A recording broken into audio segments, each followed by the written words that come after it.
মানুষ সংসার বরবাদ হয়ে যাচ্ছে। তৃতীয় দিলেন কণিকা বৃত্তি, কত মানুষ, কত সংসার, কত জগৎ ভেসে চলে যাচ্ছে তার দ্বারা। এইবার অন্তিমে দিলেন হিংসা, কোনো মানুষ মদ পান করছে তাও ফিরে আসছে এই জগতে, এরকম প্রমাণ আসছে।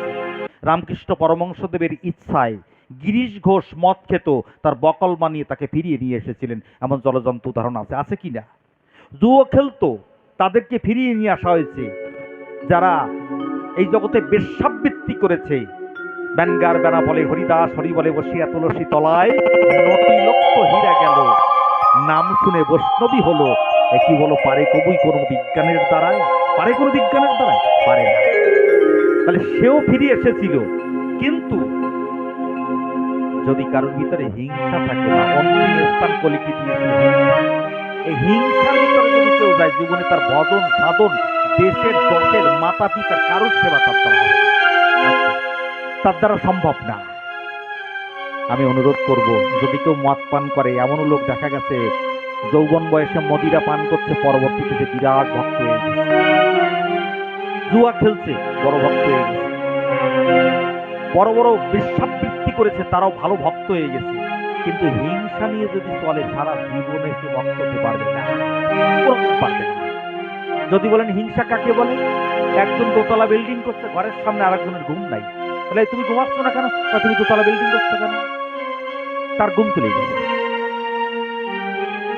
চিন্তা করা যায়, সে তার পরিশ্রম দিয়ে, তার পুরুষার্থ দিয়ে সে দোতলা বিল্ডিং করছে, ঘর সাজাচ্ছে, আর একজনের ঘুম চলে যাচ্ছে, রাত করে ঘুমোতে যাচ্ছে না। এই আপনারা মায়েরা এসেছেন, একজন যদি একটা স্বামীকে ভালোবেসে একটা বেনারসি শাড়ি এনে দিতে দুর্গা পুজোর সময় একটু পরে টরে, আর এক দিদিরে যে বলছেন ওদি যাবা না পুজোয়, চলে যাওয়ার পরে কয় ও কি আমার ডাকতে আইছে নাকি, ওই শাড়িরে হাতি আইছে আমার। হিংসা বা এ সবার মধ্যে আছে, আর এ থাকলে ভজন সাধন হবে না, এই হিংসা থাকলে হবে না। আর আমার বাস্তব কথা মনে পড়ে যায়, ছোট্ট একটা গল্প, না বলিয়ে পারবো না, সময় তো 11টা বাজতে গেছে, আর আধা ঘন্টা পরে শেষ করতে হবে, তাও বলিয়ে যাই একটু, তাই না? বলবো বলবো আপনারা ভাবছেন নাকি আমি না বলিয়ে চলে যাব? আর দেখেন, একটা জেলিয়ে মাছ ধরতে গিয়ে মাছ পাইনি, ছোট্ট একটা পাথর পাইছে। এখন পাথর যে ফেলে দিতে গেছে, পাথর বলছে এই আমাকে ফেলে দিচ্ছিস কেন? বলে কথা বলতে পারে, বলে শুধু কথা নয়, তুই আমার কাছে যা চাবি তাই পাবি, কিন্তু একটা সমস্যা আছে। বলে সমস্যা কি? হয় তোর গ্রামের সবার ডবল ডবল হয়ে যাবে। জেলে মনে মনে চিন্তা করছে, না তাই তো চাওয়া যাবে না, আমার যদি একটা হয় আর গ্রামবাসীর যদি ডবল হয়ে যায়, দুটো করে হয়ে যায়, চাবই না কিছু, তবে পাথর নিয়ে থুয়ে দেবো, কোনোদিন কাজে লাগতে পারে। পাথরটা নিয়ে ঘরে রেখে দিয়েছে। রেখে দেওয়ার পরে উনি মাছ ধরতে গেছে, ওনার গিন্নি যাই করছে, পাথর তুমি নাকি যা চাইলে তাই তুমি দাও। কয় হ্যাঁ দেই, কিন্তু তোর গ্রামের সবার ডবল ডবল হয়ে যাবে। তা কথা তা ও গেছে, যাক আমি তো পাবো, আমার এক গাছে চুরি দাও। দেশে গ্রামের সব মায়ের 2 গাছি করে চুরি হয়ে গেছে।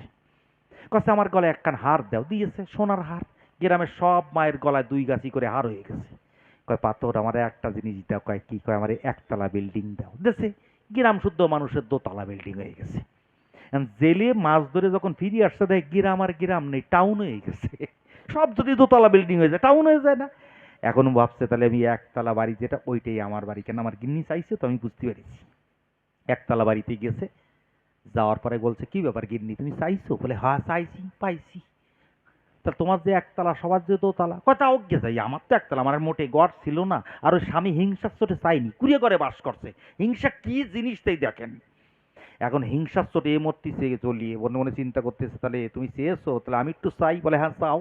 পাথরের দ্বারা যাই কাছে, পাথর আমি যা চাবো তাই দেবো। বলে অবশ্যই, কিন্তু ডবল ডবল হয়ে যাবে। তা হোক গে, আমার ঘরের সামনে 100 হাত করে গাড্ডা করে দাও, 2 দেশে গ্রামের সবার ঘরে 4 পাশে 200 হাত করে গাড্ডা হয়ে গেছে। এমন কাছে পাথর আর একটা জিনিস দাও। কয় কি? কয় আমার 1 চোখ কানা করে দাও। ওর 1 চোখ কানা করে দিতেছে, গ্রামবাসী সবার 2 চোখ কানা হয়ে গেছে। আমি সব গাড্ডা, 200 হাত গাড্ডা, ওর মধ্যে যাই পড়তেছে।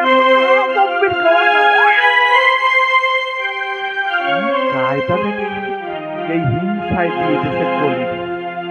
যখন হিংসা দিয়ে দিয়েছে, দেওয়ার পরে এখন কলি ডাক দিয়ে বলছে এই 4টে জায়গায় আমার পরিবার পোষণ হবে না। বলে কি? তাহলে আমার আর একটা জায়গা দিতে হবে। কি? বলে স্বর্ণে আমার বসবাস। এইবার মায়ের মনের মধ্যে চিন্তা আসছে যে কানে যে সোনা, নাকে সোনা, আপনাদের স্বর্ণ পরেছেন, এই স্বর্ণে যদি কলি থাকে তাহলে তো মারাত্মক বচন সাধন হবে না। না মা, আপনাদের ভয় নাই, আপনারা যারা ভাগবত এসেছেন একটু পরিষ্কার করে দিয়ে যাচ্ছি, যারা সৎ পয়সা রোজগার করিয়ে সোনা কিনেছেন তা আগে সোনায় কলি থাকবে না, ভাগবত বলে দিয়েছে। বিলকুল। এইবার যদি করে যদি সোনা কেনে তা আমি কিছু করতে পারবো না বাবা। কলি চলে যাবে। আর কিভাবে চলে যাবে শুনে যান। পরীক্ষিত মহারাজ যখনই আশ্রয় দিয়েছে ওই মাথায় মুকুট ছিল, ওই মুকুটই যাই কলি ভর করছে। আচ্ছা আপনারা বলবেন তাহলে মাথার মুকুট ছিল ওটা কি অসৎ পয়সার? হ্যাঁ অসৎ পয়সার। কার মুকুট ওটা? ওটা ছিল জরাসন্ধের মুকুট। ওই মুকুটে যখন বসেছে, বসার সঙ্গে সঙ্গে কলি চাপ দিলে পরে বুদ্ধিভ্রষ্ট হয়ে গেছে। যখন বুদ্ধিভ্রষ্ট হয়ে গেছে তখন জল পিপাসায় কাতরাত্ম হাঁটতে হাঁটতে গিয়ে একটা মনির আশ্রম দেখতে পায়। সে কার কোন মনি জানেন? তার নাম হচ্ছে শ্রমিক ঋষি। সে ঋষির আশ্রমের কাছে প্রাঙ্গণে যখন গিয়েছে ডাক দিয়ে বলছে আমাকে একটু জলপান করান ঋষিবর। তিনি ধ্যানস্থ হয়ে আছেন, মাথায় কলি বলে দিচ্ছে। বলে আরে এ তোমাকে, তুমি রাজা, তুমি এসেছো, তোমাকে খাতির করা লাগবে, যত্ন করা লাগবে, সেই যত্নের থেকে এড়ানোর জন্য ভঙ্গি করছে। কলি বলে দিচ্ছে মাথায় বসে। দেখেন কলি যদি চেপে যায় মানুষের মতিভ্রষ্ট হয়ে যায়, মতিভ্রষ্ট হয়ে যায়, বুদ্ধিভ্রষ্ট হয়ে যায়। আর তা কি হয় তাই দেখুন, ভাগবত বর্ণনা করছে। বলে তাহলে আমি পরীক্ষা করব যে ধর্মবন্ত রাজা, পরীক্ষিত রাজার মতো ধর্মবন্ত রাজা নেই। সে পরীক্ষা করবার জন্য একটা মৃত সর্প ছিল, সে সর্পটাকে বানের মাথায় উঠিয়ে গলায় ঝুলিয়ে দিলেন, যে যদি ভঙ্গি করে সঙ্গে সঙ্গে ধরা পড়ে যাবে। কিন্তু উনি তো ভঙ্গি করছিল না। তার গলায় যখন জড়িয়ে দিলেন, একটা ছেলে ঋষি বালক ছুটতে ছুটতে ছুটতে ছুটতে ছুটতে ছুটতে কৌশিক নদীর জলে স্নান করছিলেন তার পুত্র শৃঙ্গি ঋষি। শৃঙ্গি ঋষিকে ডাক দিয়ে বললেন, ঋষিবর তোমার পিতাকে অপমান করেছে কে? বলে পরীক্ষিত মহারাজ। বলে যে মহারাজ হোক না কেন, আমার বাবাকে যে অপমান করেছে আমি অভিসম্পাত করছি, আজ থেকে 7 দিনের ভিতরে তক্ষ দংশনে মৃত্যু হবে। বলে রাধে যখন বলল চক্ষুদংশনে মৃত্যু হবে, বাবার কাছে এসে হাত জোর করে প্রার্থনা করে ক্রন্দন করতে করতে পিতার সম্বিত ফিরে এসে ডাক দিয়ে বলছে, পুত্রবর তুমি কান্না করছো কেন? বলে বাবা আপনাকে যে অপমান করেছে আমি তার প্রতিশোধ নিয়েছি। বলে কিভাবে প্রতিশোধ নিয়েছি? বলে রাজাকে অভিশাপ করেছি 7ম দিবসে তক্ষদংশনে মৃত্যু হবে। বলে ভুল করেছো বাবা, বড় মর্ত ভুল করেছো। কেন জানেন? যে গ্রামের মাতুব্বর বিশেষ ব্যক্তি, কৃষ্ণ ভক্ত হরিভক্ত, সেই গ্রামে দেখবেন নামযজ্ঞ, কালী পুজো, ধর্মীয় অনুষ্ঠান, ধর্মীয় সংস্কৃতিকে সংস্কৃতি উদযাপন বেশি হবে। আর যে মাতুব্বর গ্রামের ভক্ত না, সে গ্রামে কি হবে তা আমি করতে পারবো না বাবা। ওই মেলোডি ফেলোডি হবে। আর যে গ্রামে ভক্ত